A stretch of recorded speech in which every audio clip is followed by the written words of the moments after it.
Dan kita tahu itu semua di backingin, ada backingnya semua. Ini yang kita lawan sekarang. Kita akan lawan, kita nggak peduli. Rasa dia penguasa terhadap sebuah aturan, kita nggak peduli.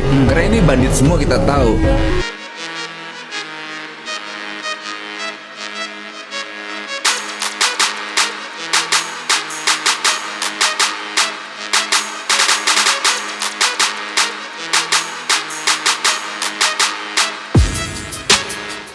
Serius berantas korupsi, Presiden Prabowo perlu lakukan 4 jurus ini. Presiden Prabowo Subianto berusaha memberikan harapan baru bagi rakyat Indonesia.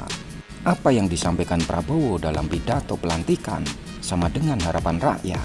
Saya tidak gentar, saya ingin menghilangkan kemiskinan dari bumi Indonesia.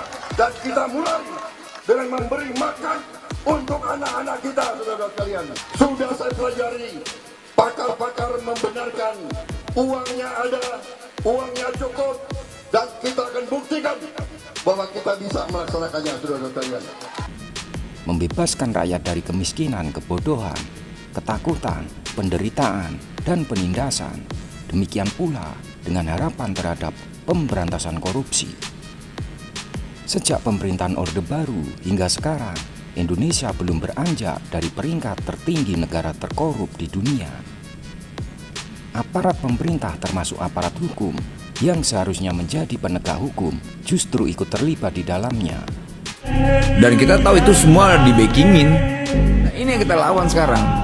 Kita akan lawan, kita nggak peduli. Karena merasa dia penguasa terhadap sebuah aturan, kita nggak peduli. Karena ini bandit semua, kita tahu. Lihat sejarah dan waktu yang akan menghukum dia. Jangan coba-coba. Namun harapan masyarakat goyah setelah Presiden Prabowo mengumumkan Kabinet Merah Putih yang terdiri dari 48 menteri, ditambah 56 wakil menteri, 5 ketua lembaga negara, lalu badan-badan baru, yang kalau ditotal maka jumlah pejabat tinggi yang mengisi kursi pemerintahan mencapai 137 kursi. Pembentukan pasukan birokrasi yang besar dan mengakomodasi kepentingan sebagian besar partai politik dikhawatirkan akan menyulitkan dunia usaha. Indeks harga saham gabungan HSG bergerak datar atau bahkan menurun dari 7.078,5,76 pada penutupan perdagangan per 31 Oktober 2024. Keraguan publik terutama dalam pemberantasan korupsi harus dijawab oleh Presiden Prabowo dengan membuat quick win yang tidak populer bagi para pejabat di pemerintahan. Prabowo melarang para menteri dan jajarannya melakukan korupsi. Tidak ada negara yang berhasil kalau rakyatnya tidak bahagia. Ini ajaran sejarah ratusan tahun. Tidak ada negara yang berhasil tanpa pemerintah yang bersih. Sebaiknya jangan sebatas dengan kata-kata saja. Prabowo harus melakukan tindakan nyata untuk membangun keyakinan bahwa Prabowo sangat serius terhadap pemberantasan korupsi dan membangun pemerintahan yang bersih sesuai harapan rakyat.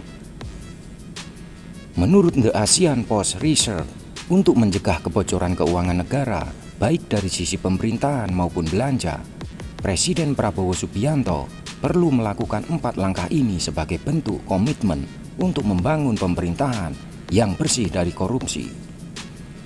1. Mengeluarkan peraturan pemerintah pengganti Undang-Undang Perpu untuk mengembalikan berlakunya Undang-Undang Nomor 30 Tahun 2002 tentang Komisi Pemberantasan Tindak Pidana Korupsi.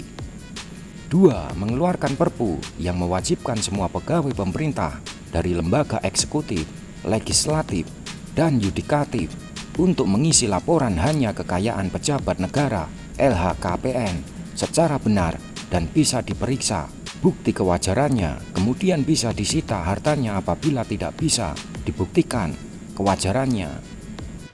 Perpu bisa menjadi jalan keluar untuk merevolusi mental para penyelenggara negara yang tidak dikenai sanksi, hukum, serta belum ada undang-undang pembuktian terbalik. 3. Membuat peraturan melalui Menteri Keuangan yang mewajibkan audit tahunan. Semua perusahaan yang berpeluang melakukan transfer pricing diaudit oleh auditor eksternal untuk mendapatkan status wajar tanpa syarat. Hal itu akan menutup kebocoran penerimaan negara sehingga neraca transaksi berjalan dan APBN akan positif. Cadangan devisa meningkat dan stabilitas nilai tukar terjaga dengan baik. 4. Membuat keputusan Presiden Kepres yang mewajibkan semua kementerian dan badan negara termasuk lembaga pemerintahan daerah melakukan perencanaan dan anggaran yang dikonsolidasi di bawah lembaga perencanaan dan anggaran pusat, kemudian dimonitor secara ketat baik jadwal maupun pengeluaran biayanya. 4 tindakan tersebut akan membangun keyakinan publik bahwa Presiden Prabowo akan mampu mewujudkan ambisinya dengan menghilangkan penyakit utama yang diidap oleh perekonomian, yaitu korupsi. Karena korupsi, Indonesia terjebak dalam stagnasi pertumbuhan ekonomi hanya sekitar 5%. Korupsi di Indonesia makin menggila setelah pemerintahan Jokowi melumpuhkan KPK melalui revisi Undang-Undang KPK.